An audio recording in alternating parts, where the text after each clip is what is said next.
Today's Bible reading will be Exodus 27:28 and Matthew 21, verses 23 through 46. Exodus chapter 27. You shall make the altar of acacia wood 5 cubits long and 5 cubits broad. The altar shall be square, and its height shall be 3 cubits. And you shall make horns for it on its 4 corners. Its horns shall be of one piece with it, and you shall overlay it with bronze. You shall make pots for it to receive its ashes, and shovels, and basins, and forks, and fire pans. You shall make all its utensils of bronze. You shall also make for it a grating, a network of bronze, and on the net you shall make 4 bronze rings at its 4 corners, and you shall set it under the ledge of the altar, so that the net extends halfway down the altar. And you shall make poles for the altar, poles of acacia wood, and overlay them with bronze. And the poles shall be put through the rings, so that the poles are on the 2 sides of the altar when it is carried. You shall make it hollow with boards, as it has been shown you on the mountain, so shall it be made. You shall make the court of the tabernacle. On the south side, the court shall have hangings of fine twined linen, 100 cubits long for one side. Its 20 pillars and their 20 bases shall be of bronze, but the hooks of the pillars and their fillets shall be of silver. And likewise for its length, on the north side there shall be hangings 100 cubits long, its pillars 20, and their bases 20, of bronze, but the hooks of the pillars and their fillets shall be of silver. As for the breadth of the court, on the west side there shall be hangings for 50 cubits, with 10 pillars and 10 bases. The breadth of the court on the front to the east shall be 50 cubits. The hangings for the one side of the gate shall be 15 cubits, with their 3 pillars and 3 bases. On the other side, the hangings shall be 15 cubits, with their 3 pillars and 3 bases. For the gate of the court there shall be a screen 20 cubits long, of blue and purple and scarlet yarns, and fine twined linen embroidered with needlework. It shall have 4 pillars, and with them 4 bases. All the pillars around the court shall be filleted with silver. Their hooks shall be of silver, and their bases of bronze. The length of the court shall be 100 cubits, the breadth 50, and the height 5 cubits, with hangings of fine twined linen and bases of bronze. All the utensils of the tabernacle for every use, and all its pegs, and all the pegs of the court shall be bronze. You shall command the people of Israel that they bring to you pure beaten olive oil for the light, that a lamp may regularly be set up to burn in the tent of meeting outside the veil that is before the testimony. Aaron and his sons shall tend it from evening to morning before the Lord. It shall be a statute forever to be observed throughout their generations by the people of Israel. Exodus chapter 28. Then bring near you Aaron, your brother, and his sons with him from among the people of Israel to serve me as priests. Aaron and Aaron's son Nadab and Abihu, Eleazar and Ithamar, and you shall make holy garments for Aaron your brother, for glory and for beauty. You shall speak to all the skillful whom I have filled with the spirit of skill, that they may make Aaron's garment to consecrate him for my priesthood. These are the garments that they shall make: a breastplate or a breastpiece, an ephod, a robe, a coat of checker work, a turban, and a sash. They shall make holy garments for Aaron your brother and his sons to serve me as priests. They shall receive gold, blue, and purple, and scarlet yarns, and fine twined linen. And they shall make the ephod of gold, of blue, and purple, and scarlet yarn, and of fine twined linen, skillfully worked. It shall have 2 shoulder pieces attached to its 2 edges, so that it may be joined together, and the skillfully woven band on it shall be made like it, and be of one piece with it, of gold, blue, and purple, and scarlet yarns, and fine twined linen.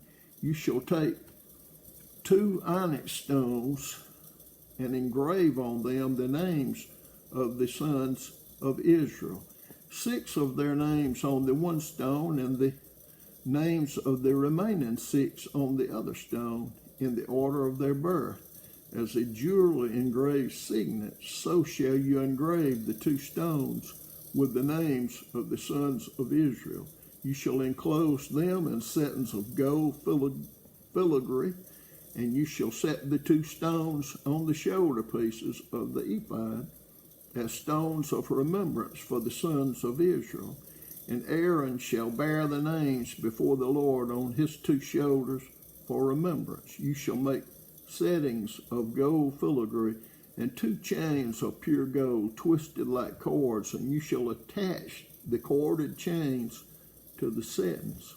You shall make a breastpiece of judgment in skilled work in the style of the ephod.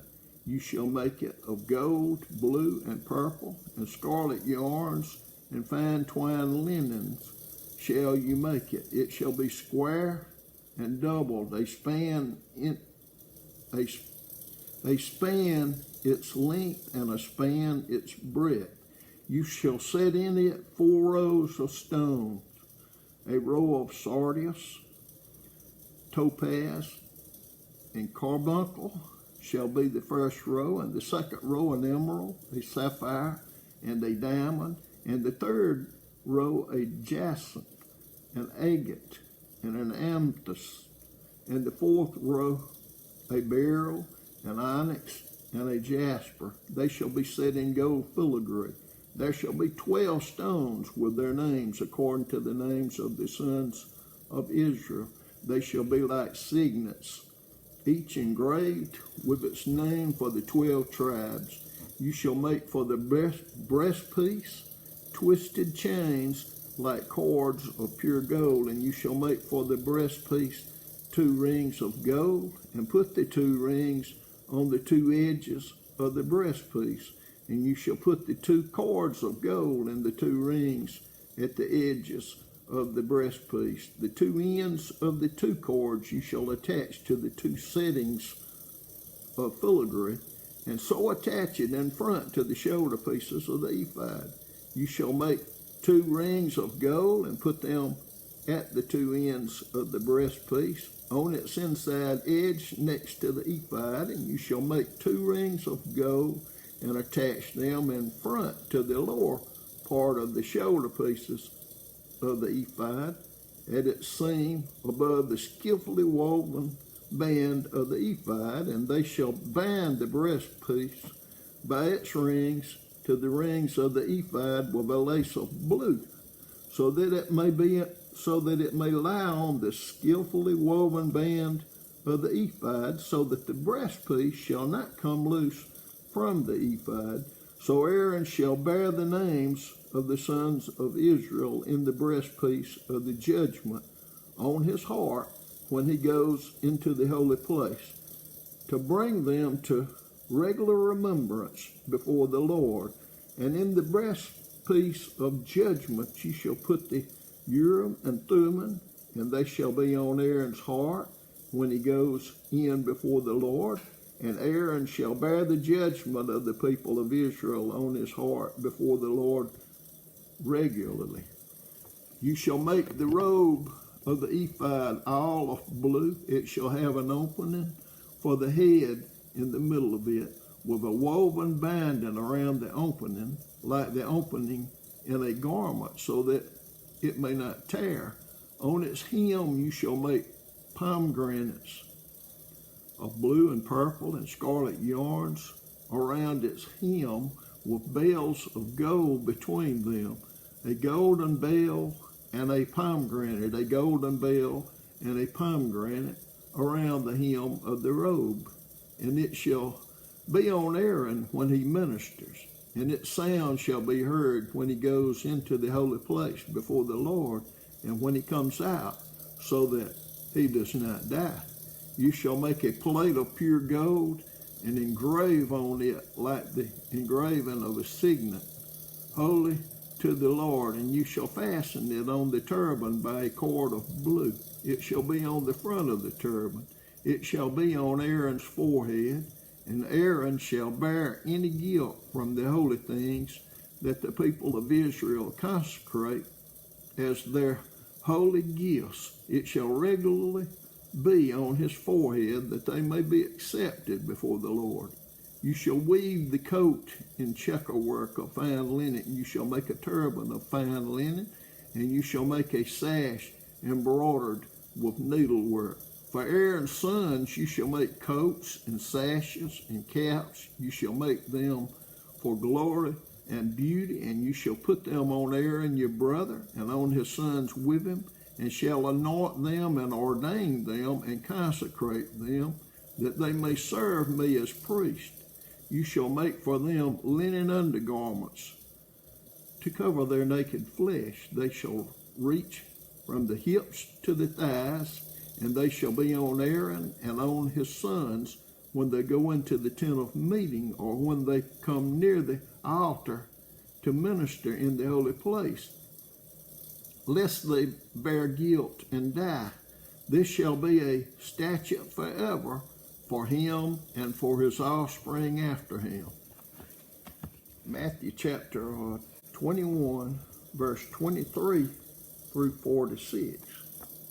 And when he entered the temple, the chief priest and the elders of the people came to him as he was teaching, and said, By what authority are you doing these things, and who gave you this authority?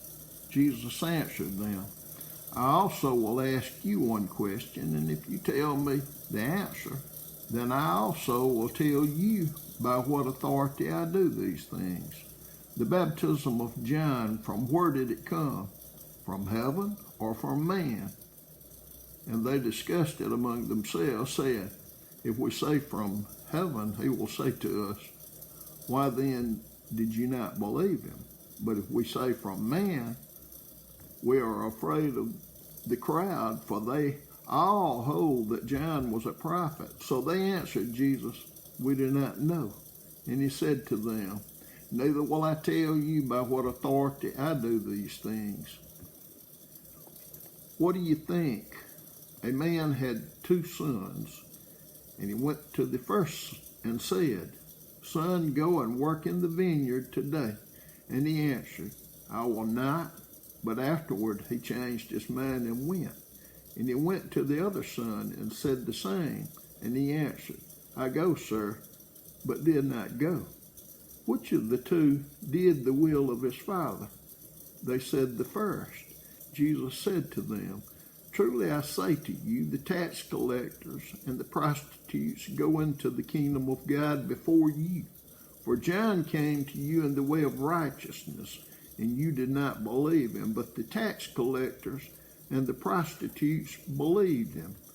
And even when you saw it, you did not afterward change your minds and believe him. Here another parable. There was a master of a house who planted a vineyard and put a fence around it, and dug a wine press in it, and built a tower, and leased it to tenants, and went into another country. When the season for fruit drew near, he sent his servants to the tenants to get his fruit, and the tenants took his servants and beat one, killed another, and stoned another. Again he sent other servants more than the first, and they did the same to them. Finally he sent his son to them, saying, They will respect my son. But when the tenants saw the son, they said to themselves, This is the heir. Come, let us kill him and have his inheritance. And they took him and threw him out of the vineyard and killed him. When therefore the owner of the vineyard comes, what will he do to those tenants? They said to him, he will put those wretches to a miserable death and let out the vineyard to other tenants who will give him the fruits in their seasons. Jesus said to them, have you never read in the scriptures, the stone that the builders rejected has become the cornerstone? This was the Lord's doing, and it is marvelous in our eyes. Therefore I tell you, the kingdom of God will be taken away from you and given to a people producing its fruits, and the one who falls on this stone will be broken to pieces, and when it falls on anyone, it will crush him. When the chief priests and Pharisees heard his parables, they perceived that he was speaking about them, and although they were seeking to arrest him, they feared the crowds because they held him to be a prophet.